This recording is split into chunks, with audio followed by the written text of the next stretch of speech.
Hello po mga kababayan, si Kamano po inyong lingkod ay muli po nagbabalik at tayo po ay magsama-sama magkomentuhan dito po sa Tambayang Makabayan. At mag-umpisa na po tayo. Komentuhan po natin. Ito pong pahayag din po ni Saso Trogandos dito po sa mga kain suka na talagang mga galit na galit po ito sa korupsyon at ipinaglaban pa nila ang matinding korupsyon nung rehimeng Marcos Sr. Hindi po ba? Napakarami po nilang grupo. Pero ngayon, nawala na po sila na parang bula, na nahimik na. Pero dahil po dito, kaya po hinahanap din ni SAS. Dito po sa balita ng ill-gotten wealth po ng mga Marcos ay ibinasura na po. Ito po ay pinaglalaban po ng mahigit 40 years na, mga kababayan, ng mga galit na galit sa korupsyon, yung mga dilaw daw, dilaw, liberal, pink, at mga makakaliwang grupo. Hindi po ba? Lalong-lalo simbahan. Hindi po ba? Ito po, pakinggan po muna natin yung balita, mga kababayan. Ang ill-gotten wealth, ang kayamanan nakuha sa maling pamamaraan o tinatawag na nakaw. Hindi po ba? Umpisa na po natin. Pinatikos ng isang grupo ang pagbasura ng Sandigan Bayan sa isa sa pinakamalaking kaso laban sa pamilya Marcos kaugnay ng ill-gotten wealth. Ayon sa grupong August 21 Movement o ATOM, hindi katanggap-tanggap ang ginawa ng Sandigan Bayan. Hindi raw porke nagmumukhang kontrabida mga Duterte kamakailan ay ibabasura na lang ang mga kaso laban sa mga Marcos. Halata umano ang timing. Sa desisyong inilabas ng Anti-Graft Court, na-dismiss ang kaso matapos ihayag ng Presidential Commission on Good Government na hindi na ito maghahain ng dagdag na ebidensya. Na-recover na raw kasi ang karamihan sa mga ari-arian. Bahagi ang kasong ito na isinampa noong 1991 para sa $5 billion ill-gotten wealth ng mga Marcos. Grabe, no? Mga kababayan, grabe. Absuelto. Mga ill-gotten wealth, mga kababayan. Absuelto na. Expected na naman po natin yan. Sila nakaupo eh. Hindi po ba? Na-absuelto na po yung mga ill-gotten wealth cases po nila. Kaya po ngayon, sa panahon naman po nila, mga kababayan, sa panahon naman po nila, ay nag-iipon na naman po. Nagpaparami na naman ng ninanakaw di umano. Dahil na-absuelto na po yung lumang kaso eh. Di kailangan po mag-umpisa na naman magnakaw di umano. Dahil kaya naman pala maabsuelto. Sa tamang panahon na naman, maghihintay na naman po ng panahon na ubod ng tagal. Pag kinasuhan na naman sila ng ill-gotten wealth, maabsuelto na naman. Di, parang mga kababayan, ni-recycle lang. Yung pagnanakaw noon, pagnanakaw ngayon. Hindi kaya, ang problema po natin, ito, yung sinasabi po ni SAS. Ni SAS. Ito pong grupo na to, hinahanap po ni SAS sa Sotrogandos.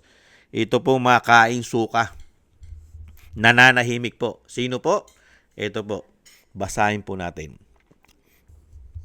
Ayon po sa tinatawag na bangag ng kanyang ate at tinatawag din pong kaing suka, di umano.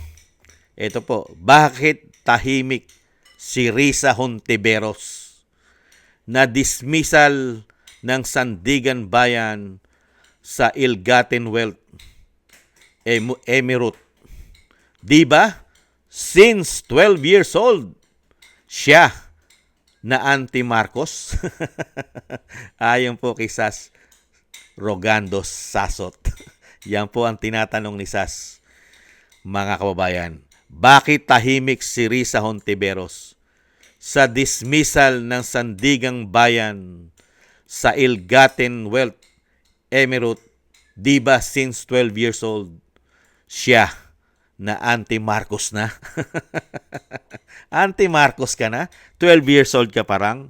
Pero ngayon, mga kababayan, ilang araw na po ang balita na absuelto at dismiss na po ang kaso ng isang dapukal na ill-gotten wealth ng pamilya Marcos. Nakita nyo po bang nagsalita itong grupo nila Risa Hontiveros?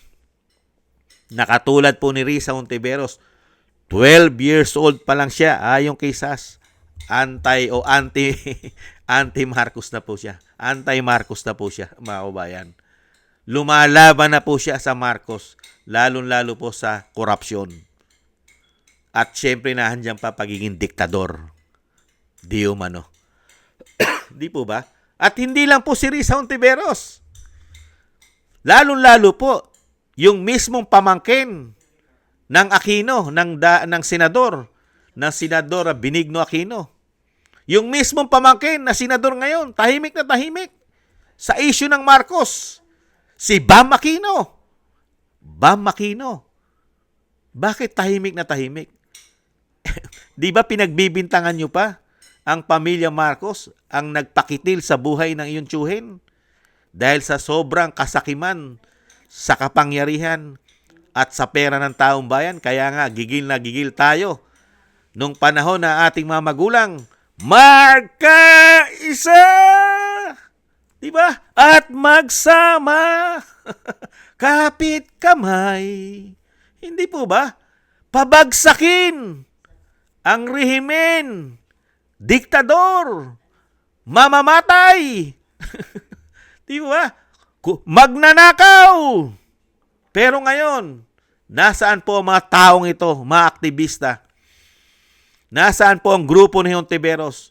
Grupo ni Kiko, ni Bam, ni Risa, nila Dilima, mga makabayan black, na galit, lalong-lalo na nung mga panahon na yon. At nung hindi pa presidente si Bongbong Marcos, galit na galit po sila dyan. Pinanggigigilan nila yan. Gusto pa nga nilang ipalibing, ipahukay, dahil nailibing sa libingan ng bayani ang ama na tinatawag na bangag na kanyang ate. Pero ngayon, tahimik silang lahat sa issue ng ill-gotten wealth. Bakit po? Kasi po, kasama na rin po sila sa issue ng pagnanakaw. Lahat po ngayon sila ay may issue ng korupsyon. Pagnanakaw, di umano. Hindi po ba? Isang damukal ng issue na sinasabing magkaisa tayo pabagsakin ang mga magnanakaw. Pero ngayon silang lahat ay may issue po ng pagnanakaw. Male-maleta. Yung mga magkaisa tayo at magsama-sama. Pabagsakin ang mga magnanakaw. Sila ngayon may isyong pagnanakaw. Male-maleta. Kamusta na Dilima? Kamusta na Risa mga insertion? Kamusta na yung mga kumakain ng sukar yan? Kiko, Bam. Kamusta na kayo? Nasaan na mga pinaglalaban nyo? Lalong-lalo sa korupsyon. At lalong-lalo po sa paggamit ng batas. Bend the law, break the law. Kamusta na kayo? Kamusta na po ang simbahan? Kamusta na ang pinaglalaban ng dating bishop o kardinal na si Cardinal Sin? Nasaan na ang pinaglalaban ni Cardinal Sin? Mga kaparian. Sana po, lalong-lalo po ang mga makakaliwa. Ang mga makakaliwa ngayon, mga kababayan, ay sangkot sa korupsyon. Na galit sila sa korupsyon. Ilang mga makabayan black ang pinangalanan ng mga Marines na tumatanggap ng pera galing sa ating buwis. Male-maleta. Kamusta na si Brosas? Si Castro? Si Manuel? Si Dilima? At marami pang iba. Kamusta na kayo? Kaya ba ngayon, kahain-suka na lang kayo? Kahain-suka. Di umano. Himod na himod nyo ngayon ng wet po ng mga Marcos. Lalong-lalo si Risa. Yung kapatid yata niya, nabigyan pa ng posisyon sa gabinete. Nabigyan pa yata ng posisyon sa gobyerno. Hindi po ba? At ganun din po yung isang maingay na si Drilon. Di po ba dilaw na dilaw yan, liberal? Di po ba? Tapos yung isa pang maingay din na nabigyan din ng posisyon. Si Drilon po nabigyan po ng posisyon yung kanyang pinsan. Yung pinsan niya na Mayor Mabilog. Pinsan niya po yun eh. pinsan o pamangkin si Mayor Babilog, nabigyan po ng posisyon sa DILG. Mukhang undersecretary yata. Nagtago po ng hindi hihigit o hindi kukulang at hihigit sa 7 taon nagtago dahil po sa pagkakasangkot sa pagiging pulburon lord ng Iloilo. Pero ngayon napakaingay po ni Drilon. Yan po yung mga kain suka. Di umano. Pati po yung isa rin po na si Coco Pimentel. Mga galit po yan sa korupsyon sa mga Marcos. Pero ngayon, mga kain suka, di umano. Kasi yung asawa niya nabigyan din po ng posisyon sa gobyerno. Asawa po ni Coco Pimentel. At lahat po ngayon ng mga aktivista na napakaingay at galit na galit po sa mga Duterte. Kamusta na Llamas? At yung isa pang abogado na si Palsik o Palsis, kamusta na kayo? At napakaraming mainstream media na inaatake ang mga Marcos dahil sa korupsyon at pagiging diktador. Kamusta na ang mga malalaking mainstream media? Kain suka na rin ba kayo? Di umano? Nananahimik na kayo? Hindi po ba? Lalong-lalo yung matatanda dyan, sila Munsod. Kamusta na kayong Munsod? Kain suka na rin ba kayo? Ayan, sila Mel Chanco, di umano. Kamusta na kayo? Nakakamusta lang po tayo ngayon. Naabsuelto na mga korupsyon. Naabsuelto ang korupsyon ng ill-gotten wealth. Tahimik kayo. Ngayon, isang damukan ng korupsyon sa gobyerno. Tahimik pa rin kayo. Unbelievable. Gaano kalaki na kaya ang ninanakaw nyo na parang ill-gotten wealth din? Nagtatanong lang tayo. Hindi naman masama magtanong. Gaano na kaya karami rin? Kasing rami na rin kaya nung naabsuelto sa mga Marcos? Tatanong lang tayo. Tahimik po silang lahat eh. Nakatutok lang sila sa Duterte na walang ill-gotten wealth na pinag-uusapan. Puro gawa-gawa po at paninira lamang ang ginagawa nila. Kaya po pala nila tinututukan mga kababayan ng issue sa mga Duterte, puro Duterte, Duterte. Inuumpisahan na pala nilang linisin ang kanilang mga nakaw na issue. Nililinis na po pala nila. Kaya po yung sinasabi pang isang issue ng Marcos, yung isa po nilang yung estate tax na how many billions, absuelto na rin yan. Maabsuelto na rin po yan. Hindi po ba? Yung dapat po'y bayaran nila, naubod na laki ng buwis, lalong-lalo po yung mga ari-arian na naiwan daw ng matandang Marcos na hindi nila nababayaran, maabsuelto na rin po yan. Hindi po ba, Makabayan Black, malalaking mainstream media, yung mga kain suka dyan, Bam Aquino, Kiko, Risa, Trillanes. Trillanes, kamusta na? Hindi po ba mga kababayan? Yan po ang gobyerno natin ngayon, mga kababayan. Kaya alam mo na kung sino-sino po ang mga salot at nagpapahirap sa ating bansa. Nahayag na po silang lahat. Yung sinasabi pong sila ay galit sa korupsyon, ayaw na ayaw ng korupsyon, ayaw na ayaw ng mga diktador, lalong-lalo po silang lahat ngayon ay nagsama-sama pala. Yung mga nagbabalat kayo, nakamaskara lang pala. Sila-sila pala ang mga salot. At nakita po natin lahat ngayon kung sino-sino sila. Pangalan lang po pala ang maganda sa kanila. Pangalan lang. Makabayan. Hindi po ba? Pero yung nasa loob nila, mga kababayan, makapera. Hindi makabayan, makapera. Yung pala.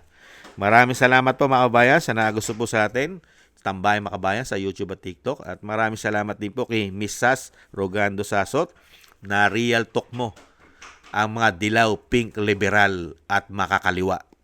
Pati ang malalaking mainstream media. Maraming salamat Sas dahil na real talk mo sila. Puro po kain suka sila. At kumakain po sila ng sarili nilang dumi. Hindi kaya. Thank you Miss Sas. At maraming salamat din po sa nagusto po natin Tambay Makabayan sa YouTube at TikTok.